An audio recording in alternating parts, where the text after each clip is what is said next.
దైవ గ్రంథంలో ఓ చక్కని మాటను మనం చదువుకుందాం. దైవ గ్రంథంలో మత్తయి సువార్త 16వ అధ్యాయము 26వ వచనంలో ఒక మనుషుడు లోకమంతా సంపాదించుకొని తన ప్రాణాన్ని పోగొట్టుకుంటే అతనికి ఏమి ప్రయోజనమో? ఒక మనుషుడు తన ప్రాణమునకు ప్రతిగా ఏమి ఇవ్వగలడు? చాలు. ఈ మాటలు కొంచెం మనం ఆలోచన చేయాలి. ఎందుకంటే మన ప్రాణము చాలా విలువైనది. మన ప్రాణాన్ని మనం కాపాడుకోవాలి. మన ప్రాణాన్ని కాపాడుకోకపోతే ఈ లోకంలో ఏదున్నా నీకు లాభము లేదు, నీకు మేలైనది ఏది కూడా లేదు. ఎందుకంటే దేవుడిచ్చిన ప్రాణం ఇది. దేవుడిచ్చిన ప్రాణాన్ని మనం కాపాడుకోవాలి. సామెతల గ్రంథం 20వ అధ్యాయము 27వ వచనంలో చూస్తే మన ప్రాణము దేవుడు పెట్టిన దీపం. నరుని ఆత్మ దేవుడు పెట్టిన దీపం. ఎందుకంటే ఈ రోజున మనలో ఉన్న ప్రాణం దేవుడు పెట్టిన ఒక దీపం. బాగా ఆలోచించాలి. నీలో ఉన్న ప్రాణం ఏంటి అంటే దీపము. ఈ దీపం ఆరిపోకుండా కాపాడుకోవాలి. దైవ గ్రంథంలో అపోస్తుడైన పౌలు చెప్తాడు, ఆత్మను ఆర్పకండి అంటాడు. ఆత్మను మనం కాపాడుకోవాలి. ఆత్మను కాపాడుకోకపోతే ఈ లోకంలో ఎంత ధనం ఉన్నా ఎన్నున్నా ఏమీ ప్రయోజనం లేదు. నీ ప్రాణానికి ప్రతిగా బంగారము, వెండి, ముత్యాలు, రత్నాలు, ఎంత డబ్బైనా దానికి సాటి అయింది మాత్రం కాదు. చాలా మందికి ముత్యాలు, రత్నాలు, బంగారము, డబ్బు ఎంతో ఉండవచ్చు. వారికి కొన్ని కోట్లు ఉండవచ్చు, ఎంతో ధనం ఉండవచ్చు. కానీ ఆ ధనం అంతా నీ ప్రాణానికి సాటి అయింది కాదు. ఇది సత్యం. ఎందుకంటే దేవుని యొక్క ఆత్మ మనకు జీవాత్మగా ఇచ్చాడు. ఈరోజు మనలో ఉన్న ప్రాణం చాలా గొప్పది అని మేము ప్రకటిస్తున్నాం. చాలామంది ప్రాణాన్ని తేలిగ్గా ఆలోచన చేస్తారు. కష్టం వచ్చినప్పుడు చచ్చిపోవడానికి ఉరితాడు దగ్గరికి వెళుతూ ఉంటారు, మందు బుడ్డు దగ్గరికి వెళుతూ ఉంటారు, లేదా వాళ్ళే ఏదో ఒక కత్తి లాంటిది తీసుకొని హాని చేసుకొని చనిపోవడానికి ప్రయత్నం చేస్తూ ఉంటారు. అది కరెక్ట్ అయిన ఆలోచన కాదు. దేవుడు చెప్తున్నాడు, నీ ప్రాణాన్ని కాపాడుకో. నీ ప్రాణమే నీకు మేలైనది. ప్రాణాన్ని కాపాడుకోమని దేవుడు చెప్తున్నాడు. ఆలోచిస్తున్నారండి? ప్రాణం ఎంత విలువైనది. సర్వజీవరాశులు ప్రాణము కంటే మనిషి ప్రాణం విలువైనది. మనిషి ప్రాణమేరు, జీవరాశులు ప్రాణమేరు. జీవరాశులకు మరలా జన్ముందో లేదో మనకు తెలియదు, కానీ మన ప్రాణానికి మరొక లోకముందని దేవుడు ఈ భూలోకములో ఉన్న అన్నిటికంటే నీ ప్రాణం గొప్పదని చెబుతున్నాడు దేవుడు. అర్థమవుతుందండి. పులిపాడులో ఉన్న ప్రజలందరూ అర్థం చేసుకోవాలి. నీ ప్రాణాన్ని నువ్వు కాపాడుకోవాలి. నీ ఆస్తులు ఉంటాయి, అవి పోతాయి. కానీ నీ ప్రాణం పోయింది అంటే మరలా దాన్ని తిరిగి నువ్వు సంపాదించుకోలేవు. అందుకే ఈ మనుషుడు లోకమంతా సంపాదించుకున్నాడు, ప్రాణాన్ని పోగొట్టుకున్నాడు. ఎక్కడ పోయింది ప్రాణం? ప్రాణాన్ని కాపాడుకోలేదు ఆయన. ప్రాణరక్షణకు ఆయనకి ఏమాత్రం జాగ్రత్తలు లేవు. రక్షించే రక్షకుడు ఒక ఆయన ఉన్నాడు. సృష్టించినవాడు, రూపమిచ్చినవాడు, జన్మనిచ్చినవాడు, ప్రాణం ఇచ్చినవాడు, పోషిస్తున్నవాడు, సంరక్షిస్తున్నవాడు. ఈ సృష్టి అంతా నీ కోసం ఇచ్చిన ఆయనను నువ్వు తెలుసుకోలేదు గనక నీ ప్రాణం పోగొట్టుకున్నావు. నీ ప్రాణాన్ని రక్షించే ఆ రక్షకుడు ఒక ఆయన ఉన్నాడన్న సంగతి ఆయనకి తెలియలేదు. ఆయన ఈ లోకాన్ని సంపాదించుకోవటానికి ఎన్నో ఆస్తులు సంపాదించుకున్నాడు, ఎంతో బంగారం సంపాదించుకున్నాడు, ముత్యాలు, రత్నాలు, విలువైన ఆస్తులు సంపాదించుకున్నాడు. కానీ వాటిని మించిన విలువైన ప్రాణాన్ని కాపాడుకోలేదని ఇక్కడ బైబిల్ చెప్తా ఉంది. వింటున్నారా?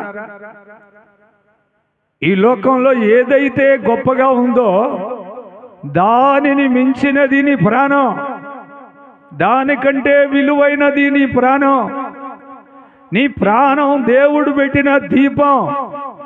దాన్ని నువ్వు కాపాడుకోకపోతే, దాన్ని నువ్వు పోగొట్టుకుంటే నీ ప్రాణం పాతాళంలో పడిపోద్ది. పాతాళంలో పడిపోతే నీకు మహావేదన, మహాకష్టం. అర్థం చేసుకున్నాడు. ఈ రెండో రాత్రి మీ ప్రాణం గురించి దేవుడు నన్ను ప్రేరేపిస్తున్నాడు. నా ప్రాణాన్ని నేను రక్షించుకున్నాను 30 సంవత్సరాల క్రితంలో. నా ప్రాణం కొరకు ప్రభు పాదాల దగ్గర వేడుస్తున్నాను. ఎందుకంటే నా ప్రాణాన్ని నేను పోగొట్టుకోకూడదు. ఆస్తులు పోయినా, అంతస్తులు పోయినా, అన్నీ పోయినా ప్రాణాన్ని కాపాడుకోవాలి. ఈ ప్రాణానికి ఒక గొప్ప అపాయం ఉన్నది. అదేమిటంటే పాతాళంలోనికి వెళ్ళిపోకుండా కాపాడుకోవాలి. ఏమండి, ఎక్కడికి వెళ్ళాలి? ఈ ప్రాణం పరలోకానికి వెళ్ళాలి. నీ శరీరం ఎంత అందమైందైనా, నీ రూపం ఎంత అందమైందైనా, నువ్వు ఎంత విలువగా బ్రతుకుతున్నా శరీరానికి లేదు విలువ. శరీరం మట్టిలో నుండి తీయబడింది, అది మట్టికే పోతుంది. కానీ ఆత్మ మాత్రం దేవుని దగ్గర నుంచి వచ్చింది. అది దేవుని లోకానికే వెళ్ళాలి, పాతాళంలోకి వెళ్ళకూడదు. కనుక మన ప్రాణాన్ని మనం కాపాడుకోవాలి. మన ప్రాణాన్ని మనం కాపాడుకోవాలంటే మనం ఏం చేయాలి? అది కూడా మీకు అర్థంగా చెప్తాను. ప్రాణాన్ని కాపాడుకోవాలంటే ప్రాణాన్ని కాపాడే రక్షకుడు మాట వినాలి. నీకు ప్రాణం ఇచ్చిన ఆయన మాట వినాలి. నీకు రూపం ఇచ్చిన ఆయన మాట వినాలి. నిన్ను ఈ లోకంలో పోషిస్తూ, సంరక్షిస్తూ, పరామర్శిస్తూ, కష్టాల్లో, నష్టాల్లో, ప్రాణాపాయాల్లో, ఎన్నో ఆపదలలో నిన్ను ఆదుకుంటున్న ఆ మహామహిమ గల ఆ దేవుణ్ణి నువ్వు తెలుసుకోవాలి. ఆ దేవుణ్ణి నువ్వు తెలుసుకున్నప్పుడు నీ ప్రాణాన్ని కాపాడుకోవటానికి నువ్వు ప్రయత్నం చేస్తావు. ఈ లోకంలో 95% ప్రాణాన్ని కాపాడుకునే వాళ్ళు లేరు. ఉన్నారండి? ప్రాణాన్ని కాపాడుకునే వాళ్ళు లేరు. ప్రాణాన్ని కాపాడుకోవడానికి ఆలోచించే వాళ్ళు కూడా లేరు. ఎందుకు లేరు అంటే, ఇదిగో ఈ లేఖనంలో ఉన్న ఈ మనిషి లోకాన్ని సంపాదించుకోవడానికి పరిగెత్తాడు, పరుగు తీశాడు.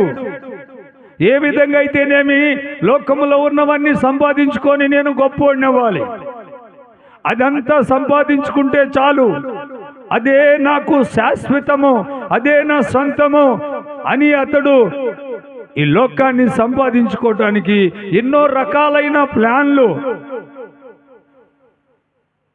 ఎన్నెన్నో మోసాలు, ఎన్నెన్నో అన్యాయాలు, అక్రమాలు, దుర్మార్గాలు, సొమ్ము సంపాదించుకోవడానికి మనిషి రోజు అనేక రకాలైన ప్రయత్నాలు చేస్తున్నాడు. కానీ అది తప్పు, అది కరెక్ట్ కాదు.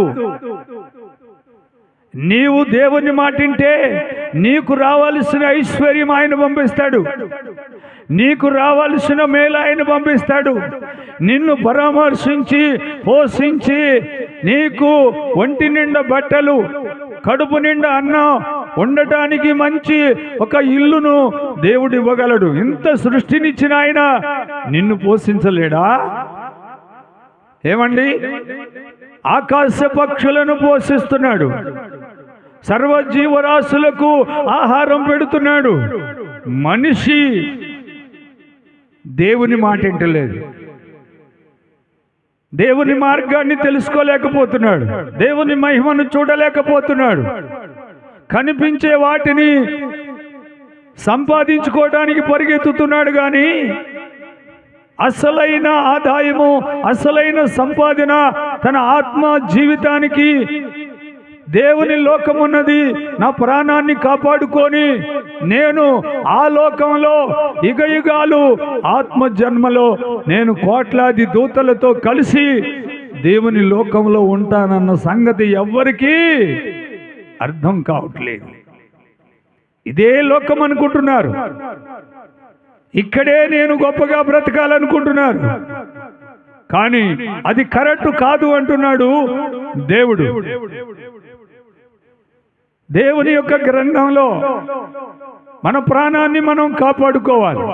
ఇది చాలా ప్రాముఖ్యమైన విషయం. ఆత్మను కాపాడుకోకపోతే ఆరని అగ్నిలో నీ ప్రాణం పోయి పడేటట్టుంది.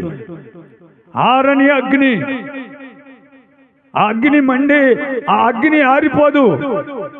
ఆ అగ్ని ఎక్కడుంది అంటే బైబిల్ గ్రంథంలో యెషయా గ్రంథం 5వ అధ్యాయము 14వ వచనంలో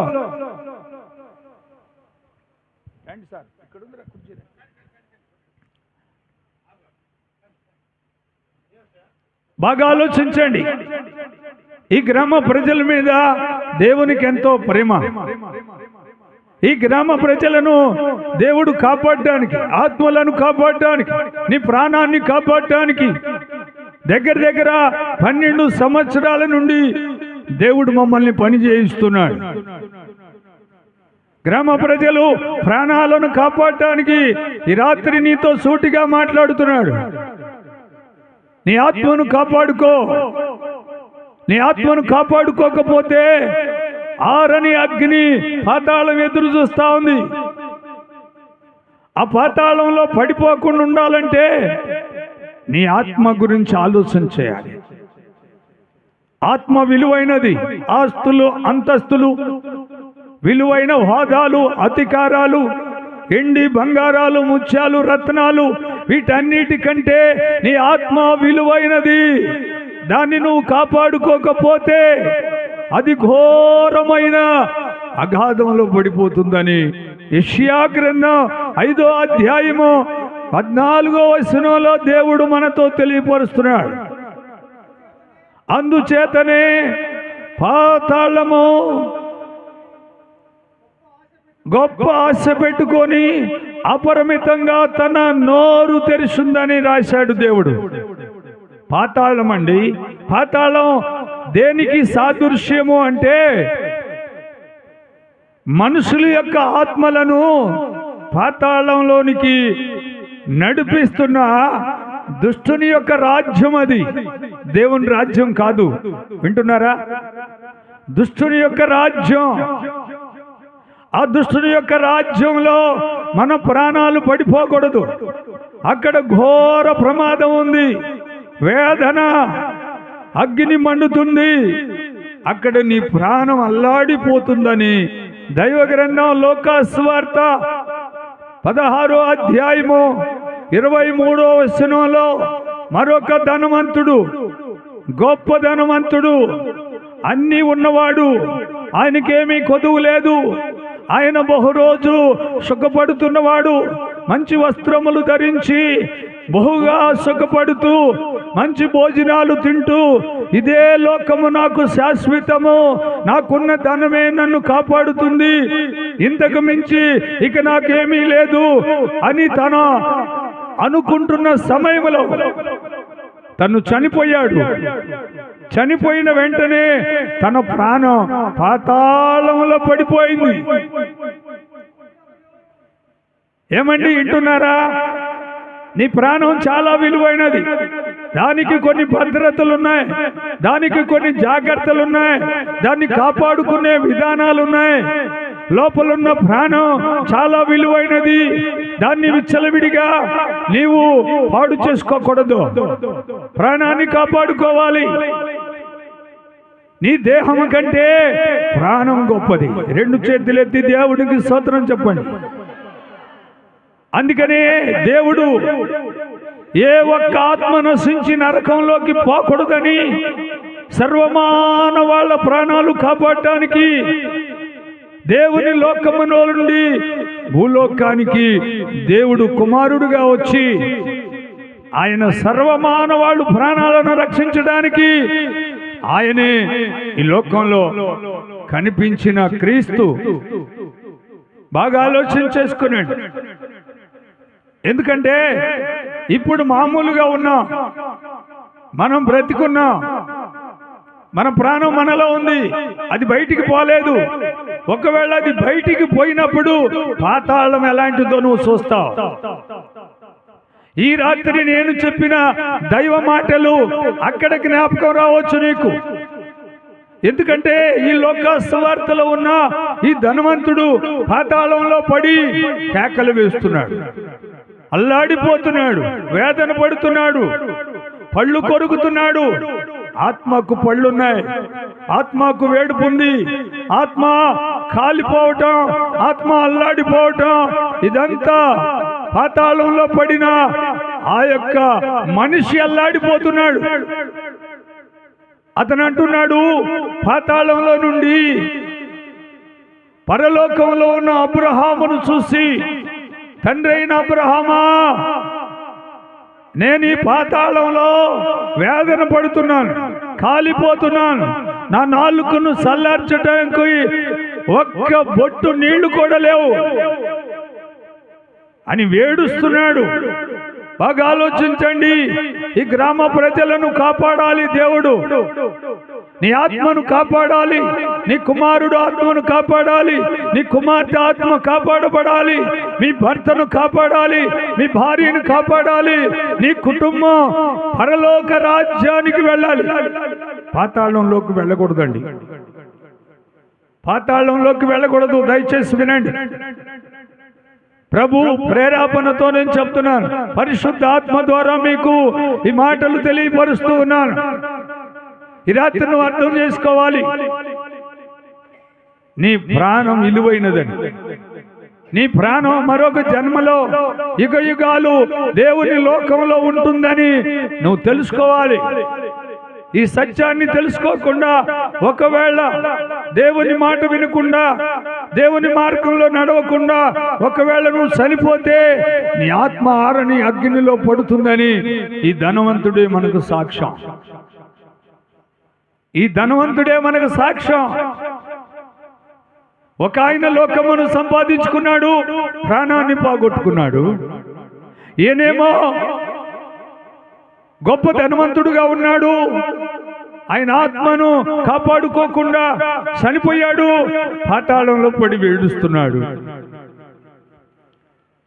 మా నాన్నగారు దేవుని నమ్మేవాడు కాదు, దేవుని మార్గాన్ని ఆలోచించేవాడు కాదు, ఎప్పుడు తాగేవాడు. ఎవరైనా ఇలాగా చెప్తుంటే ఆ మాటలు తృణీకరించేవాడు, పెడ చెవును పెట్టేవాడు. ఏమిటి వాళ్ళు చెప్పినట్లుగా నేను ఎందుకు నడవాలి? అని తన ఇష్టానుసారంగా తాగి విచ్చలవిడిగా తిరిగి చనిపోయాడు. ఈరోజు మా నాన్న ఎక్కడుంటాడు? పాతాళంలో ఉంటాడు. తన ప్రాణాన్ని కాపాడుకోలేదు. తన ప్రాణం గురించి ఎప్పుడైనా ఆలోచించలేదు. తన జన్మను గురించి ఆలోచించలేదు. దేవుడిచ్చిన అందమైన రూపాన్ని, మహిమగల ఆత్మ, ఈ విలువైన జన్మ తనకి ఏమాత్రం ఆలోచన లేదు. నేను ఒక్కోసారి జ్ఞాపకం వస్తే కన్నీటి ప్రార్థనతో వేడుస్తాను. ప్రయోజనం లేదు. నీవు బ్రతికుండగానే నీ ఆత్మను కాపాడుకోవాలి. నీ ఆత్మ చాలా విలువైనది. చాలా మంది ఒక మోటు మాట అంటారు, చనిపోయినాక ఎవరు చూస్తున్నారు అని. లేదండి, నీ ఆత్మ చనిపోదు కదా, నీ ప్రాణం చనిపోదు. నీ ప్రాణానికి మరొక జన్మ. అది నువ్వు జాగ్రత్త పడితే, అది నువ్వు మంచివాడుగా బ్రతికితే, నీతిమంతుడుగా బ్రతికితే, ఎదుటివానికి హాని కలిగించకుండా, నీకు నీవు హాని చేసుకోకుండా, నీ భార్యని ఏదించకుండా, నీ భర్తను ఏదించకుండా, నీ పిల్లలను పాడు చేసుకోకుండా నువ్వు ఈ లోకంలో మనిషిగా బ్రతికితే మరొక లోకంలో యుగ యుగాలు నీవాడా దేవునితో ఉంటావు. ఏమండి, ఈ ధనం సంపాదించుకున్నాడు కానీ మంచిని సంపాదించుకోవాలా. ఈరోజు ధనం సంపాదించుకోవడానికి ఎన్నో రకాల ప్లాన్లు, ఎన్నెన్నో కుట్రాలు, ఎన్నో అసూయ, ఈర్ష్య. ఇదంతా తప్పు. మనిషి ఎంతకాలం బ్రతుకుతాడు? ఇక్కడ ఎన్నాళ్ళు బ్రతుకుతాడు? ఎన్ని సంవత్సరాలు బ్రతుకుతాడు? దానికి కూడా దేవుడు గడువు పెట్టాడు. రేపేమి సంభవిస్తుందో నీకు తెలియదు. అంతలో కనపడి అంతలో మాయమైపోయే ఆవిరిని ప్రాణం అన్నాడు దేవుడు.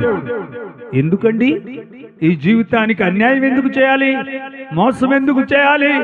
అబద్ధాలు ఎందుకు ఆడాలి? ఒకరిని ఎందుకు అల్లాడించాలి?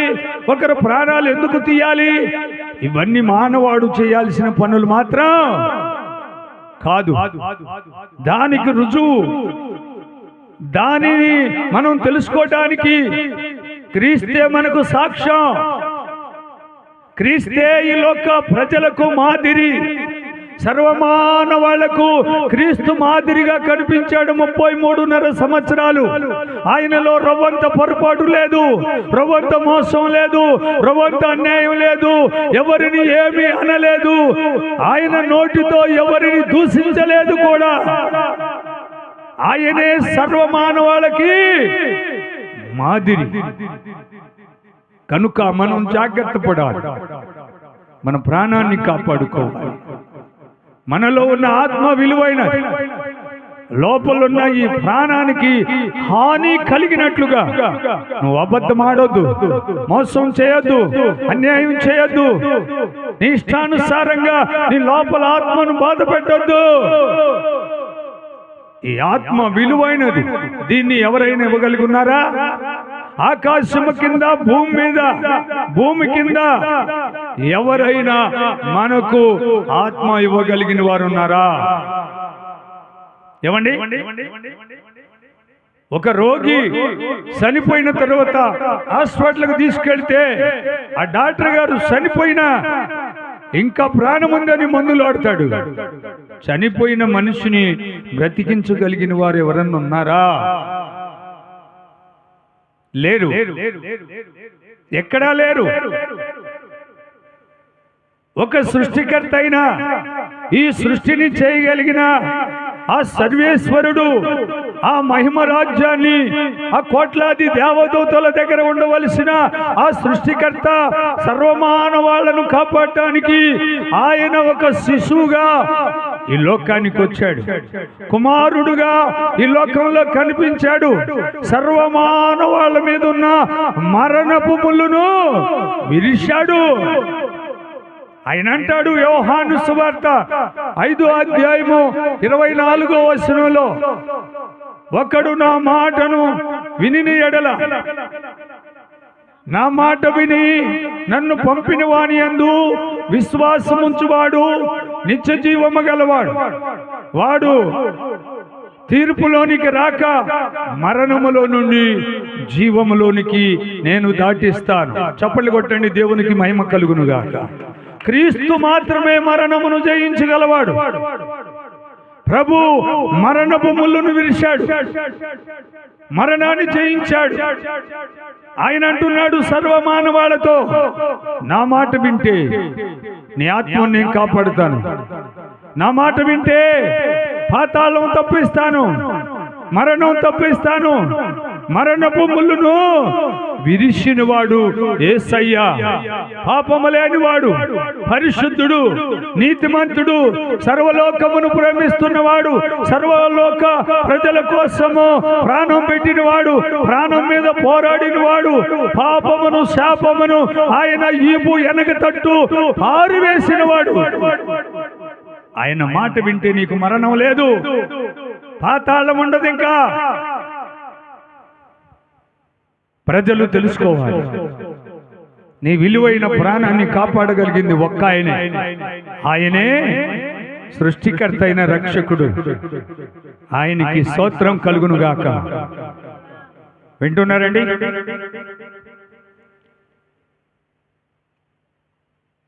ఆలోచించేయండి. ఈ రాత్రి చాలా ప్రాముఖ్యమైన మాటలు నీతో దేవుడు మాట్లాడిస్తున్నాడు. విలువైన మాటలు. వీటిని పెడచెవును పెట్టావా, నీ లోపలున్న ప్రాణం ఆరని అగ్నిలో పడిపోతుంది. జాగ్రత్త. ఆరని అగ్నిలో పడిపోతే ఇక నిన్ను రక్షించే వాళ్ళు లేరు. అది పాతాళం, అది భయంకరమైన అగ్ని. అక్కడ అగ్ని మండుతుంది, అక్కడ ప్రాణాలన్నీ కాలిపోతా ఉంటాయి.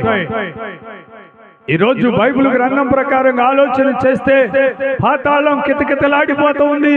ప్రాణాత్మలు ఈ లోకంలో చనిపోతున్న ప్రతి ఆత్మ పాతాళానికే దారి తీస్తా ఉంది. పాతాళ దారిలోనే ఉన్నారు. అది మరణపు దారి, అది పాతాళపు దారి, అది మానవాళ్ళు పోయే దారి కాదు. నీ దారి పరలోక దారి. క్రీస్తు ఒక మాట అన్నాడు, ఈ లోకంలోనికి వచ్చి మన మీద ఉన్న పాపమును శాపమును జయించి, మన మీద ఉన్న మరణపు ముళ్ళును విరిచి, నేనే పరలోకానికి మార్గం అన్నాడు. ఆయన మాట వింటే నువ్వు పరలోకానికి వెళ్తావు. అది పరలోక మార్గం, అది నిత్య జీవం. మరొక మాట సామెతలో గ్రంథం 15వ అధ్యాయము 24వ వచనంలో, కిందున్న పాతాళమును తప్పించుకునండి అని రాశాడు దేవుడు. కిందున్నది పాతాళము, పైనున్నది పరలోకం. చప్పట్లు కొట్టండి. పైనున్నదేంటి? పరలోకం. అది దేవుని లోకం, అది మన కోసమే దేవుడు చేశాడు. సర్వమానవాళ్ళు పరలోకానికి వెళ్ళాలి. అక్కడ మనకు కావలసిన నివాసాలు ఉన్నాయి. ఇక్కడ నువ్వు కట్టిన ఈ నివాసాలు కాదు, అక్కడ దేవుని వెలుగుతో కట్టబడిన నివాసాలు. ఆ నివాసాలు కడతానికి యేసయ్య మనకొక మాట చెప్పాడు, మీరు ఇక్కడ ఉండండి, నేను వెళ్ళి మీకు మంచి నివాసాలు కట్టి మరలా వచ్చి నేనుండే లోకంలో మీరుండులాగా మరలా వచ్చి తీసుకొని పోతానని చెప్పాడు ఆయన మాట నిజమా అబద్ధమా? నిజం. దాన్ని నమ్మకపోతే పరలోకాన్ని నువ్వు చూడలేవు. ఆయన మాట వినకపోతే పరలోకానికి వెళ్ళలేవు. నీకు ఎన్ని కోట్లున్నా, ఎన్ని అంతస్తులున్నా, విమానాలున్నా, ర్యాకెట్లున్నా, నీకు ఎన్ని హోదాలున్నా, ఎన్ని అధికారాలున్నా, అక్కడికి వెళ్ళాలంటే యేసు మాటే. యేసయ్య మాట వింటే నీకు మరణం ఉండనే ఉండదు. యేసు ప్రభు మాట అంటే ఎందుకో చాలా మందికి కోపం. ఆయన ఏం చేశాడు? ఎవరినేమన్నా అన్నాడా? ఆయన ముఖం మీద ఉమ్మేస్తే ఆ ఉమ్ము తిడిసేసుకున్నాడు కదా. ఆయన్ని తోలనాడితే దుర్భాషలతో నెట్టి పడేస్తూ ఉంటే, కొరడాలతో కొడుతూ ఉంటే, చీలలతో నాటుతూ ఉంటే, మేకులతో కొడతా ఉంటే, ఒళ్ళంతా రక్తముద్దగా వేలాడుతుంటే ఎవరినైనా ఒక్క మాట అన్నాడా? మరి ఎందుకండి కోపం? అంటే సత్యం అంటే నీకు గిట్టదు, నిజమంటే నీకు గిట్టదు, మంచి అంటే నీకు గిట్టదు. ఆయనలో ఉన్నదంతా మంచేనండి. పిలాతు అనే జడ్జి చాలా పెద్ద మేధావి. యేసుక్రీస్తులో ఏదో ఒక రవ్వంతా తప్పు చూడాలని ప్రయత్నించాడు, కానీ ఆయనలో ఉన్న తప్పులే బయటకు వచ్చాయి. ఇతడు కుట్రతో ఆలోచించాడు. పిలాతు జడ్జి యేసు ప్రభులో ఏదో రవ్వంత తప్పు పట్టి సిలువేయాలి, రోమా సైనికులకు అప్పగించాలి, చిత్రహింసలు చేయాలి, యేసును అవమానపరచాలి, యేసును వేళన చేయాలి అనుకున్న పిలాతు ఆలోచిస్తుండగా ఆ రాత్రి వేళలో దేవాది దేవుడు ఆయన భార్య దగ్గరికి వెళ్ళి, ఇదిగో నీ భర్త సత్యం జోలిపోతున్నాడు, నీతి తోలిపోతున్నాడు, సత్యాన్ని ఎవరు ఏమి చేయటానికి లేదు, ఆయన సృష్టికర్త అయిన దేవుడు, ఆయన గురించి నీ భర్త ఏమాత్రము యేసు జోలిపోవద్దని ఆ రాత్రి వేళలో ఆయన భార్యతో చెబితే దిగ్గుమని లేచి కలవరపడి, అయ్యా ఆ యేసుని గురించి నువ్వేమీ తీర్పు తీర్చొద్దు. దేవునికి స్తోత్రం.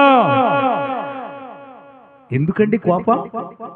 ఈ రోజులలో ఎవరైనా తెలిసిన వాళ్ళు, నైనా ఎందుకురా నువ్వు చెడిపోతా, మంచిగా ఉండు, అమ్మనేమనొద్దు, నాన్నేమనొద్దు, ఎదుటి వాళ్ళ జోలి పోవద్దు, మంచి జీవితాన్ని జీవించు, చదువుకో, ప్రయోజకుడు అవు, మంచి ఉన్నతమైన స్థితిలో ఒక మంచి పేరు సంపాదించుకోమంటే నువ్వేంటి నాకు చెప్పేది? మంచి పనికొస్తుందండి ఈ లోకంలో? మంచిని ఎవరు కలిగి ఉన్నారు? ఎక్కడుంది మంచి? మంచి ఒక్క దేవుని దగ్గరే, ఆయన దగ్గరే మంచి ఉంది. ఆ మంచి ఈరోజు నాకు, నీకు, సర్వలోక మానవాళ్ళకి ఆ మంచి నీలో ఉంటే నీ ఆత్మ పరలోకం వెళ్ళు. అది అసలైన సత్యం. ఒకవేళ నువ్వు విన్నా వినకపోయినా దేవుడు మాతో ఉండి, మాలో ఉండి, నీతో, పులిపాడు గ్రామ ప్రజలతో మాట్లాడుతున్నాడు. దయచేసి తమ్ముడు, చెల్లి ఆలోచించాలి. నీ ప్రాణం చాలా విలువైన. నీ ప్రాణం తీయటానికి షుగర్ వ్యాధి, బీపీ వ్యాధి, గుండె జబ్బు, కడుపులో నొప్పి, రకరకాలైన వ్యాధులు నిన్ను ఆశిస్తున్నాయి. వాటన్నిటిని జయించి నీ ప్రాణాన్ని కాపాడగలిగినదే దేవుడు. ప్రాణం ఇచ్చిన దేవుడే ప్రాణాన్ని కాపాడుతాడు. దయచేసి రాత్రి నువ్వు ఆలోచన చేసుకో, దేవుని మాట విని మంచివాడిగా ఉండు. ఏమండి?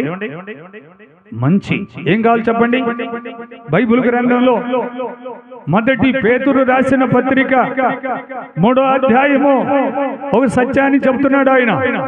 11వ వచనంలో, ఇదిగో అతడు కీడు నుండి తొలగి మేలు చేయవలెను, సమాధానమును వెతికి దాన్ని వెంటాడవలెను.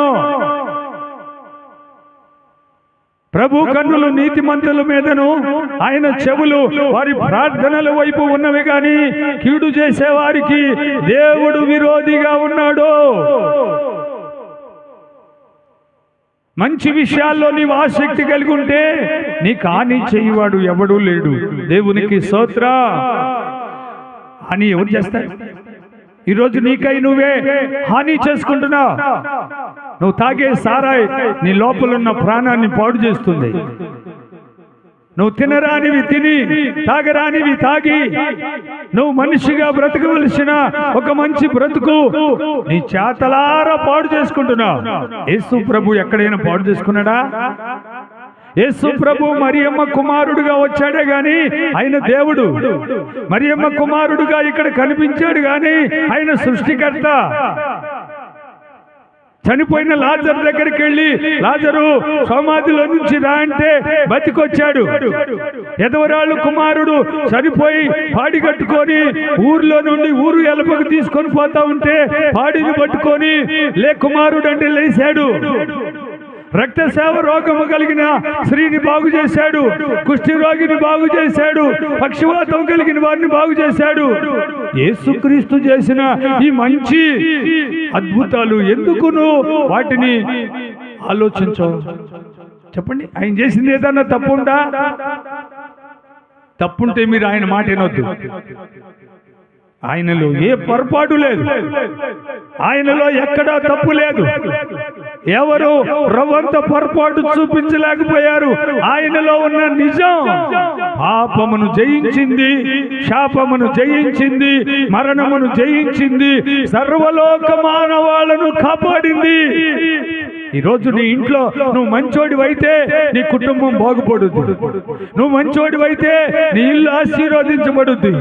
నీ కుటుంబంలో శాంతి వర్ధిల్లుద్ది. నీ భార్య సంతోషంగా ఉంటుంది. నీ పిల్లలు ఒలివ మొక్కల వలె వర్ధిల్లుతారు. నీవు మంచోడివి కాకనే నీ కుటుంబాన్ని పాడు చేసుకుంటున్నావు. మంచి విషయాల్లో ఈ రోజు నుంచి ఆసక్తి కలిగి ఉంటే లోకంలో ఏది నీ మీదకి రాదు.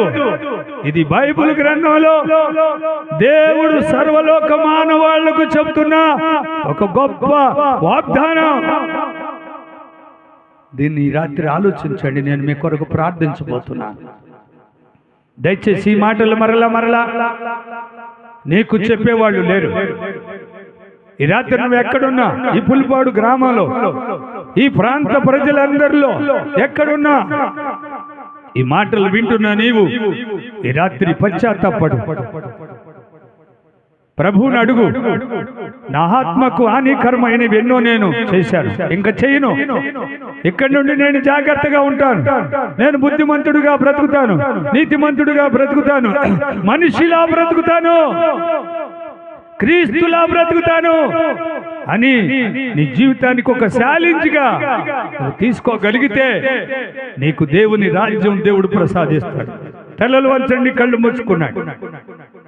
ఈ రాత్రి వేళ సమయంలో ప్రభు అయిన దేవుడు నీతో నాతో గ్రామ ప్రజలతో మాట్లాడుతున్నాడు. నీ ప్రాణం చాలా విలువైనది. నీ ప్రాణము, నీ ఆస్తులు, అంతస్తులు, నీ బంగారం, వెండి, ముత్యాలు, రత్నాలు, వాటన్నిటిని మించినది నీ ప్రాణం. ప్రియ సోదరి సోదరుడా, ఈ రాత్రి నీ ప్రాణం గురించి ఆలోచించే. నీ ప్రాణం ఇచ్చిన దేవుణ్ణి నువ్వు ఆరాధించు. నీ ప్రాణం ఇచ్చిన దేవునికి మొరపెట్టు. నీ కోసం పరలోకమును విడిచి నీ పాపమును మోసినవాడు, నీ శాపమును భరించినవాడు, నీ మీద ఉన్న మరణపు ముళ్ళును ఆయన విరిశాడు. ఈ రాత్రి నీ కొరకు నేను ప్రార్థన చేయబోతున్నాను. దేవా, ఈ రాత్రి మమ్మల్ని నిలబెట్టి నువ్వు మాట్లాడుతున్నావు. నీ శ్రేష్టమైన మాటలు ఈ గ్రామ ప్రజలకు ఎంతో ఆశీర్వాదం కలుగుతావు. వాళ్ళ ప్రాణాలకు రక్షణ, వాళ్ళ జీవితాలకు ఆనందం, వాళ్ళ పిల్లలు, వాళ్ళు, కుటుంబాలు వర్ధిల్లాలి. తండ్రి సహాయం చేయి. ఈ రెండో రాత్రి కూడి వచ్చిన బిడ్డలందరినీ దీవించి, ఈ గ్రామాన్ని దీవించి, మీ రాకడకు మమ్మల్ని రక్షించి మీ లోకంలో నీతో ఉండే ఆ గొప్ప భాగ్యం మాకు అనుగ్రహించుమని, అదే మా ఆస్తి, అదే మా మేలు. యేసు నామములో అడుగుతున్నాను తండ్రి, ఆమేన్.